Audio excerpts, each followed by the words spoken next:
Well, moving from there, we're going to go to Goaso, where my colleague Maxwell Agbagba is in an interaction with Yao Buaben Asamoah, who is the spokesperson of the campaign for Alan Kyerematen. We cross over now.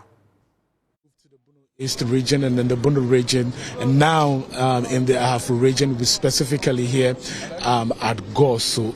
The Alan Kyerematen campaign is here at Goaso. We're privileged to have with us here spokesperson for the Alan Kyerematen campaign, Yao Buaben Asamoah. Like you rightly mentioned, Benjamin, we know that meeting ended inconclusively yesterday. We want to find out what the Alan Kyerematen campaign makes of this decision for broader consultation on the matter. So, Bobby Asamoah, you're welcome to join us. Thank you very much. I want us to start off. First of all, how did you take the news about this meeting ending inconclusively yesterday to make way for broader consultation on the matter? I think it's unfortunate. I think they should have come to a conclusion.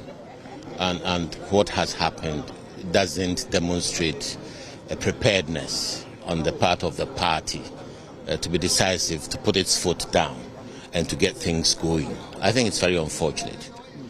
Now, what I expect is that they will decouple campaign activities from the date setting for the elections proper.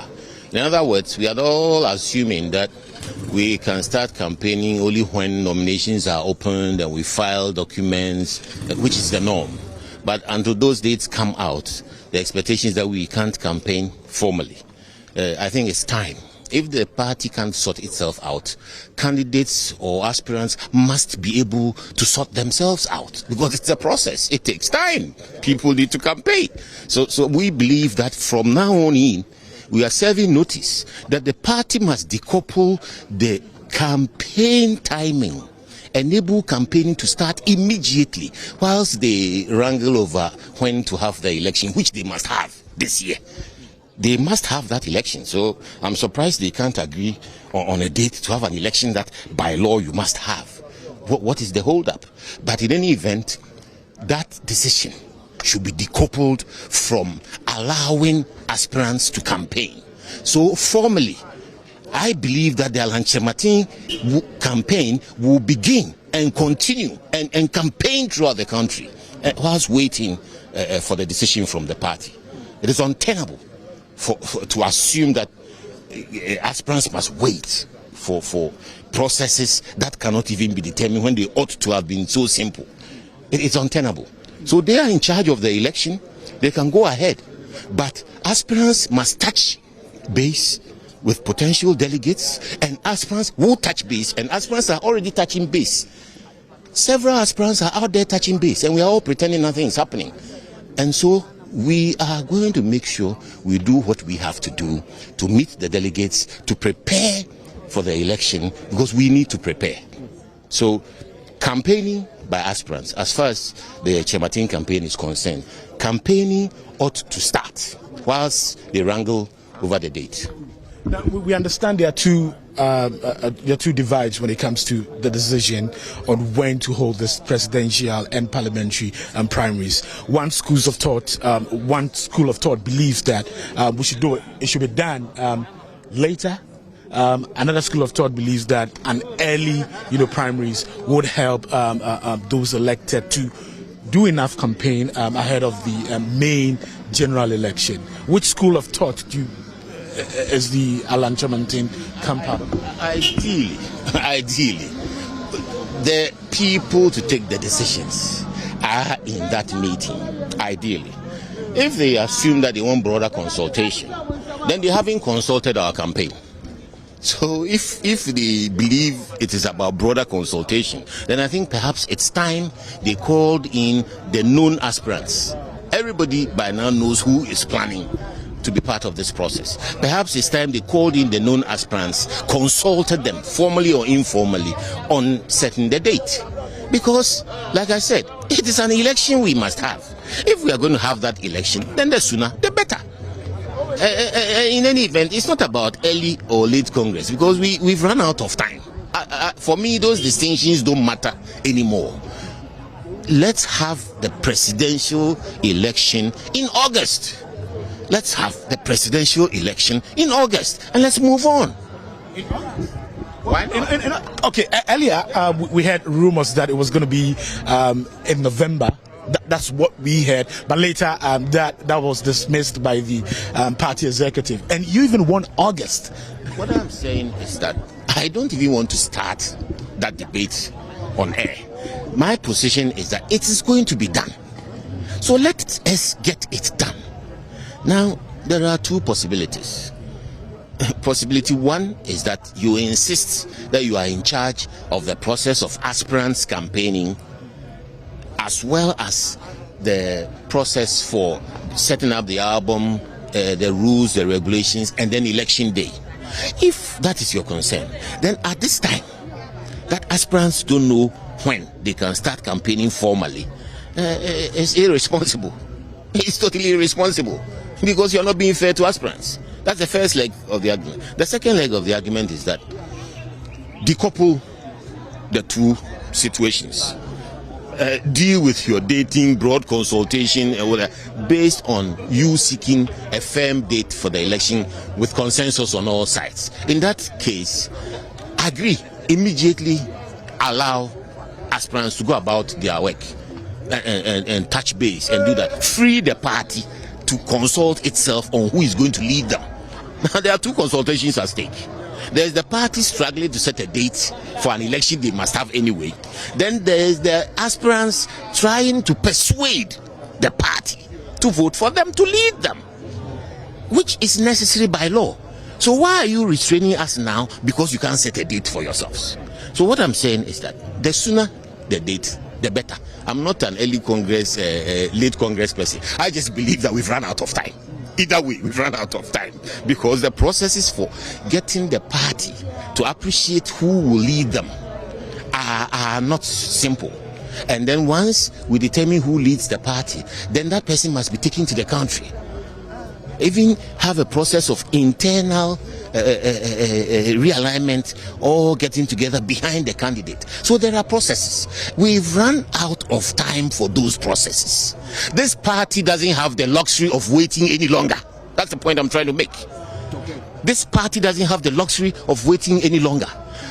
Aspirants don't have the luxury of waiting whilst the party is twiddling its thumbs.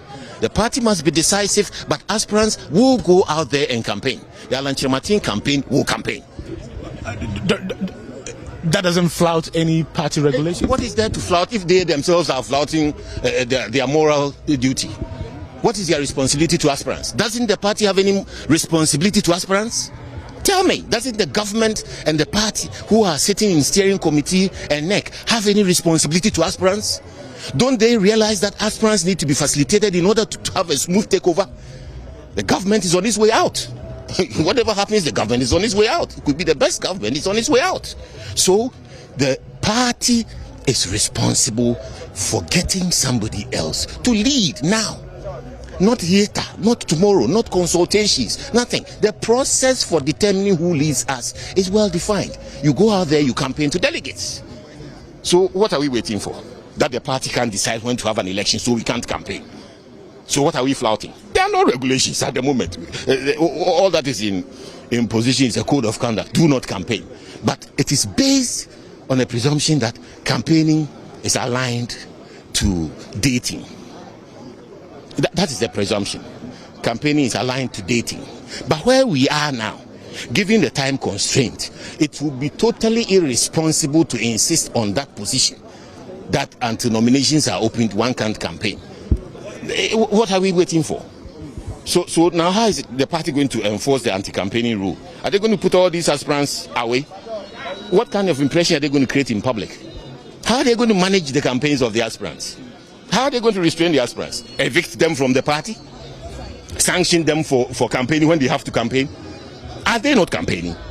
Everybody is campaigning. Everybody is campaigning. Everybody as I speak is campaigning. So the Kyerematen campaign is serving formal notice. We are going to campaign. We are advising the party to decouple the dates for campaigning, initiating campaigning, from the problems they are having fixing a date. We must decouple the two entirely. The proponents for Congress later, for the elections to take place later in the year, or maybe later, is that once a new flag bearer is elected, power shifts from the current leader, the president, to the new flag bearer. Attention and everything shifts to the new leader, which really it's not good for the party and for the government. What is wrong with incumbent government in power, with power, in a position to execute and wield that power, working closely with whoever is elected to follow up? For me, even the longer they work together, the better. So assuming you have the person elected and you are prepared to work with that person, you co-join and you go ahead. The person is going to campaign on the government's record anyway, isn't it? So you integrate that person into your activities, into your processes. That's where you get a good handing over. Then you have a seamless process. What is the risk? What is the fear? That in one party, in one government, somebody is going to take power away from somebody? Who has executive authority and power? Who is being sworn in as the president? The government will go on. The government will go on. But the party must go through the process of selecting another leader. One can't say that the government will feel threatened about its power. Power to do what? To control the party? What power are we talking about now? There are different kinds of power. A de facto leader of a sort. Yeah, but we must have a leader. A de facto leader. If we take the person in January, the president will, if that is the assumption, the president will still be powerless for 11 months. Whatever time we do it, the president will be powerless. In fact, now the president is powerless. How so? Because the law is clear. Powerless in terms of the party, not powerless in terms of the country. That's what I'm saying. That's why I said there are different types of power. The president has executive power. Nobody can take executive power away from him. But of course there's informal transfer of authority, reverence, respect when it gets to whoever comes in. But that also can be moderated and managed based on the relationship the president chooses to have with that person. And I'm saying that the best thing is that ideally we have that person and the president draws that person very close, and then you have a seamless transition.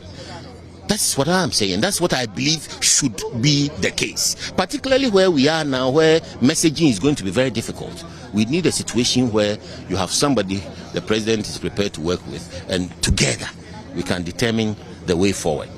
If you say messaging is going to be difficult, how difficult? Are you making reference to the current economic situation that we find ourselves, and what the message of the NPP is going to be to the people?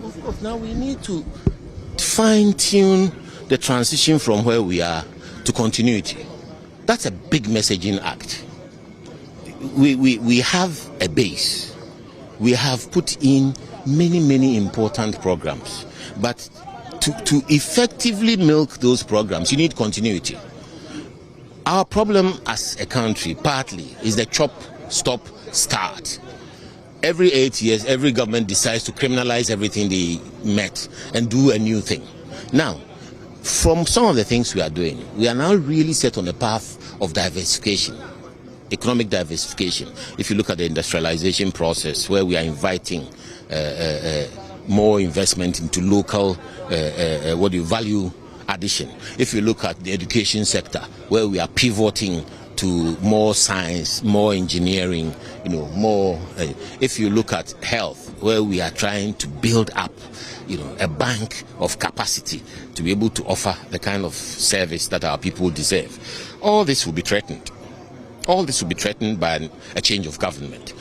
And the people of Ghana don't deserve that, because the value inherent in the things we are doing are too much. So now we need to tease out a message that says that the economic situation is a blip, a very hard, difficult blip, but we are still the best to take forward because there's value in what we've done, and that value can only be preserved and sustained and even made more competitive if we remain.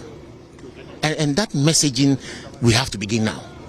We have to begin teasing out now, and it's a responsibility of the government in charge and the incoming in transition. And so it is even more critical that we work together at this stage. Extremely critical that we work together at this stage. The NPP wants to break the 8. Is Alan Kyerematen the only one who can help the party break the 8? Ideally, Alan Kyerematen would be an easier preference for the country, breaking the 8. Alan Kyerematen would be an easier candidate. First of all, in terms of the party itself, being comfortable with him as the man to do that, given the traditions of the party, the notions of loyalty, long service, support to the party, one who can put the party in fighting shape. Alan Kyerematen understands the party, has done this thing several times, come second to Nana, run around the country. People know him within the country, people know him within the party. He is better positioned to put the party in fighting shape. And he served his dues to the party. He's looked after this party. I mean, when he talks about YEF and the personalities he's groomed, helped to go through YEF, who now run this government, literally. Very, very big names. And you hear the names sometimes. So I believe that in terms of the party, then you move forward to the situation we have now, in terms of his vision. He has the grand transformational agenda, which is well thought through, which has elements that can reposition us and engage and get us going so that we can grow. So he also has that plan, the vision, which he's already been executing as trade and industry minister, because his products are littered all over. Those are the things that are holding us up as a government at this stage. And then his personality, very strong character, has the patience politically to wait, the courage to put his foot down, and the resources of integrity, to engage broadly. He's a man of integrity. People accept and believe in him. And at this stage, we need that more than ever. He can appeal across a broad section of the people. So if you put Kyerematen there of his grand vision, his character, against any of the others, then he looks more likely as a prospect to beat the opposition. The opposition doesn't have a plan as we speak. But only Alan Kyerematen, of all the lot within the NPP and the opposition, who has a plan now to go over the bump that we have, and has the strength of character, the courage, the integrity to execute that plan and bring Ghanaians along with him. You admit that there's a bump. You admit that there are challenges. You admit that things are not as smooth as many Ghanaians expected. What do you make of assertions or arguments that Alan Kyerematen was also part of the government, playing a critical role in the trade and industry, minister? Alan Kyerematen has never denied that. And the work he has done in trade and industry has actually positioned us. Because of AFTFCA, we are now called the commercial capital of Africa. Accra is now called the commercial capital of Africa. Don't you know? Alan Kyerematen's work has positioned Ghana effectively to participate in the biggest market in sub-Saharan Africa, 1.3 billion people. Alan Kyerematen's work since Kufuor's time has diversified this economy. Now we need investment in those sectors, in salt production, in ramping up garments, in oil palm, in cassava for ethanol production, starch production. We need production. From that's what we said, from taxation to production. We need production, and this government has positioned itself. Roads. This government has positioned itself for that. But unfortunately, we've run into headwinds. And let's be fair. I mean, Ghana is not the only one with headwinds, but there are degrees. There are degrees. Some countries, and even on bond defaults, government bonds were supposed to be bulletproof, literally. But other countries are declaring defaults as well. Other countries around the world are struggling with defaults because we live in unusual times. These are not normal times. But we can't make excuses. We have to deal with the situation. And I am saying that the NDC hasn't delivered anything that makes the people of Ghana comfortable that they can do anything about it. In any event, John Mahama is coming to do for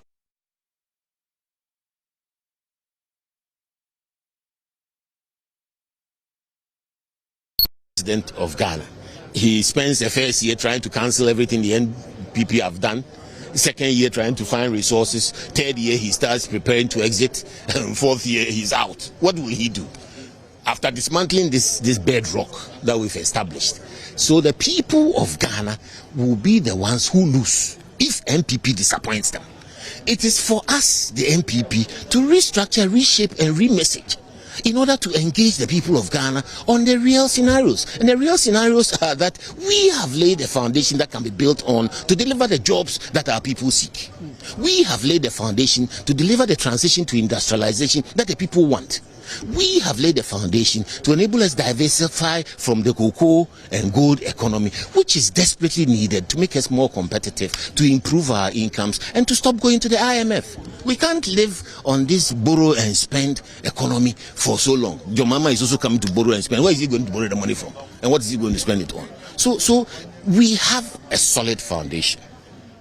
We can explain the current situation to the people of Ghana in terms of the benefit, the benefit they will achieve from this foundation that Alan Kyerematen helped to lay.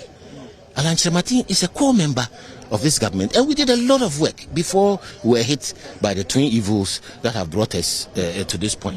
You've been touting his achievements and successes on this tour, talking about the presidential special initiative. We were talking about how now we have 6 automobile giants have set up assembling plants, here in Ghana. We've been talking about AFTA and all of that.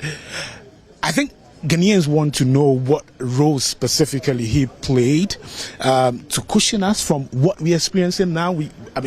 Everybody's talking about the depreciation of the cedi. We're talking about galloping inflation. As the trade and industry minister, what did he do to? What did he do to cushion us as a trade and industry? As Alan Kyerematen control exchange rates. Please don't laugh. Alan Kyerematen's job is to help transition us to competitiveness, to exploit what we have the better. And he has done exactly that. 4 years ago, who would have thought we would assemble automobiles in Ghana? Do you know the impact of that industry on Ghana's profile? If they are exporting those trucks within a period of 5 years to 10 years, if we are #1 exporter of assembled trucks from 5 marquees within Africa alone, do you know the kind of profile that gives us and our economy? And he has established it. There's no doubt about it. We are talking about 300 factories in 1D1F, which he started work on during the Kufuor era as trade and industry minister, when they were running these profiles through the Rural Enterprises project. You understand? Imagine what will happen in another 5 years if we are consistent with 1D1F and we hit 1,000 factories. Imagine if we hit 1,000 factories. The amount, take pharmaceuticals. Now, we are, import levels to export ratio for pharmaceuticals. We are importing 70% and producing 30%. If we go on the trajectory that Mr. Kyerematen has set in place, within another 3, 4, 5 years, we will have 80% internal manufacturing and 30% imports. That dramatic turnaround has impact on our finances, it has impact on jobs, it has impact on incomes, it has impact on savings, it has impact on consumption on other sectors of the economy. The aluminium sector that we are zeroing in on, the impact it will make, the difference it will make, oil and gas, the difference we can make with petroleum if we process a lot more of it here. So I'm saying that the government, including Alan Kyerematen, have set us on a good path. But Mr. Kyerematen doesn't run this government. It is now that he wants to run the government, and he should be given the opportunity fairly to run the government. If he runs the government and he is taking the fundamental decisions, then you can ask me what he did, because he will then be determining who decides what happens to our exchange rates. He will be determining what we do with the loans that we borrow. He will be determining the priorities that he will invest public money in. He has, for example, said in his great transformational plan that he is going to change the method for financing public infrastructure. He's going to change that. So you can't complain about your roads to Kyerematen now because he wants to be president, that he was part of a government that didn't fix your road. Yes, he's part of the government. They've done so many other things. Nobody has gotten it all, but the foundation is solid. The foundation is strong. It needs another NPP leader of strength, of integrity, of vision, of competence to take us beyond the next step. Now, his biggest opponent, you're saying that he wasn't directly, involved in all that I mentioned, but his biggest opponent, chairman of the Economic Management Team, what will be your assessment of him?